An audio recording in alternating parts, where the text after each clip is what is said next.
En el primer día tuvimos la introducción e instrucciones de las actividades para la semana. Nuestra primera actividad fue preparar los núcleos de gis que utilizaríamos durante toda la semana, midiéndolos y calentando una lámina de plástico alrededor de ellos, esto para evitar el movimiento del aceite de modo axial. También comenzamos la prueba de imbibición en uno de los núcleos con aceite para mueble, esto para medir el tiempo que se tarda en saturar el núcleo y también poder medir la porosidad del núcleo pesándolo antes y después de saturarse.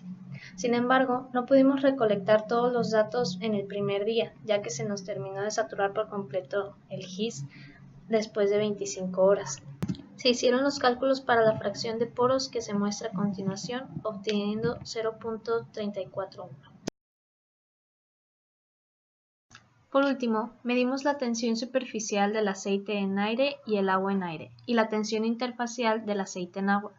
Para esta prueba utilizamos el software de MATLAB, en donde con una imagen de la gota se resuelve la ecuación de Young-Laplace, y con esto se puede obtener la tensión superficial en cada uno de los casos. Los resultados de tensión superficial e interfacial en millinewtons por metro obtenidos fueron de: para el aceite con agua 25.53, para el agua en aire 83.42 y para el aceite en aire 43.54.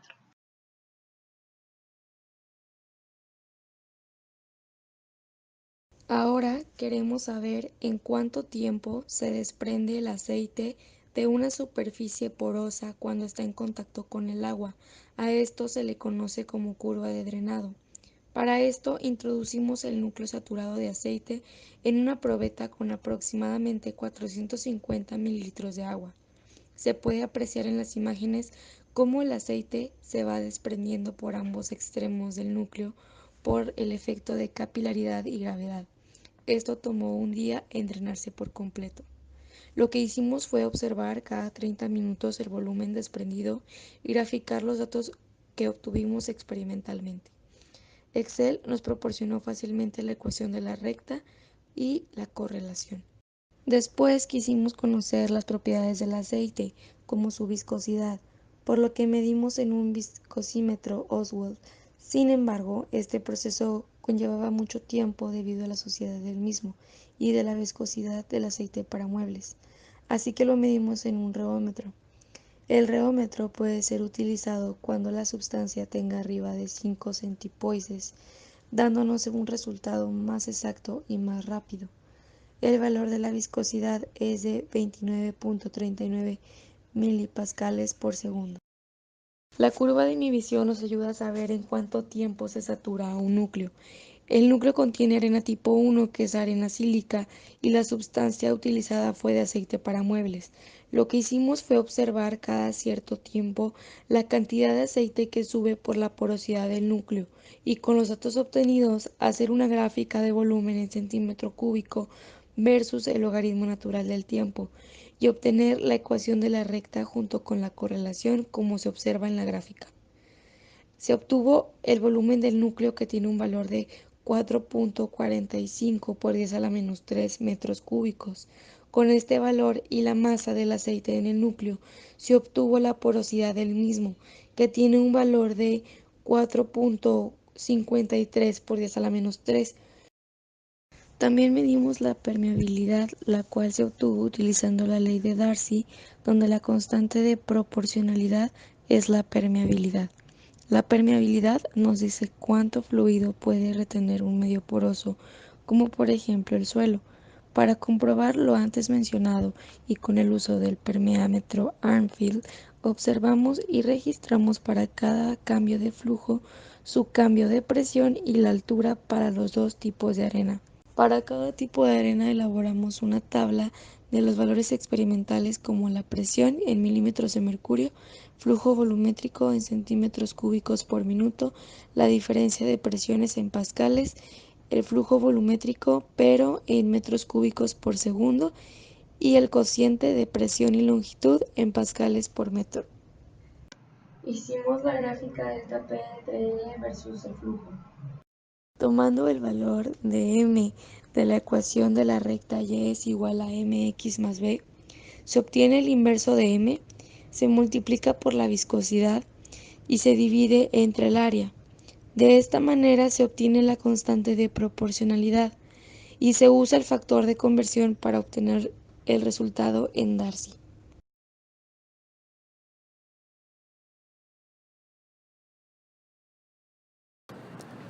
En el tercer día de la semana I, se realizaron diversas actividades en el taller. Una de ellas fue drenar el núcleo previamente saturado el día anterior, esto en un medio acuoso con surfactante aniónico, esto con el fin de realizar la curva de drenado. El proceso consistió en llenar a 400 mililitros la probeta y agregar aproximadamente un volumen de 50 mililitros de surfactante aniónico. Se dejó reposar durante 5 minutos y se procedió a introducir el núcleo saturado con el aceite. Con el paso del tiempo, observamos que este mismo núcleo comenzó a drenar este aceite por ambos extremos, tomando más tiempo conforme quedaba menos volumen de aceite dentro de él, esto por efecto de capilaridad y gravedad. Con los datos obtenidos, se obtuvo la siguiente curva de drenado, que se ve en la imagen. En el eje vertical se puede observar el volumen perdido, y en el eje horizontal el logaritmo natural del tiempo. La curva tiene una correlación de 0.99 con una ecuación cúbica. El drenado total fue de 383 minutos. El segundo experimento fue la preparación y saturación de otro núcleo que contenía carbonato de calcio y un aceite con una densidad de 0.826 gramos sobre centímetro cúbico. El objetivo de este experimento era comparar el tiempo que tardaba en imbibir y drenar el núcleo con los diferentes aceites. Se realizó el drenado en solución acuosa y en solución acuosa con agente tensoactivo. En el primer caso no hubo un cambio considerable, pero en el segundo se observó que la imbibición tenía una mayor velocidad comparada con el aceite para muebles. Enseguida se realizó la curva de drenado de este núcleo, saturado con aceite para manómetro, en un medio acuoso con surfactante catiónico, en el que se observó que el tiempo de drenado fue menor a las curvas de drenado de los núcleos anteriores. Esto ha debido a que el poro de la arena tipo 3, la cual es carbonato de calcio, y el agente tensoactivo catiónico facilitan el flujo del aceite y del agua. Con los datos experimentales se pudo obtener la curva de drenado para este núcleo, la cual se observa en la siguiente imagen. El drenado total tardó aproximadamente 2 horas y 11 minutos, lo cual es 131 minutos. La curva se puede observar que tiene una correlación de 0.998 con una ecuación cúbica que representa la curva. En adición, se midió la tensión interfacial por el método de spinning drop mediante el análisis de John Laplace y Vonnegut. La primera imagen muestra el valor de la tensión con sulfato de laurilo obteniendo un valor de 1.24 mililitros sobre metros. La tercera imagen muestra la tensión con Zebraquar obteniendo un valor de 1.08 mililitros sobre metros. Esta técnica fue utilizada ya que la tensión interfacial es muy pequeña y es más confiable utilizar este método. En el cuarto día de la semana I, se realizó la curva de drenado para un núcleo saturado en aceite para muebles con una solución al 1% de un agente tensoactivo zwitteriónico, con el fin de observar la diferencia de los tiempos de drenado en diferentes agentes tensoactivos. Se realizó la solución y se dejó reposar 5 minutos y se introdujo el núcleo. Se observó que en el drenado del aceite fue mayor, esto al inicio, pero a su vez fue incrementando en una menor proporción. Con los datos experimentales, se obtuvo la curva de drenado, que verán a continuación, la cual refleja el comportamiento del drenado, con una correlación de 0.997 con una ecuación cúbica. Finalmente, se puede observar en la siguiente imagen la curva de imbibición para todos los aceites. Se puede observar que todos los aceites tienen comportamientos diferentes, y este comportamiento depende totalmente de las propiedades del fluido, ya que el medio poroso era igual para todos. La propiedad que más afecta a la imbibición del núcleo es la viscosidad. En esta semana aprendimos sobre la importancia de las propiedades de un flujo en medio poroso para recuperar sustancias, así como las diversas aplicaciones que se le pueden dar a esta técnica. Un ejemplo de ellas es el tratamiento de aguas residuales con técnicas de adsorción. En adición, se aprendió sobre el uso de un equipo de medición de tensiones superficiales, que nos ayuda a entender el comportamiento de alguna sustancia y así manipularla conforme a sus propiedades para nuestra conveniencia. Esto quiere decir que se pueden modificar sus propiedades mecánicas para usos en el sector industrial principalmente.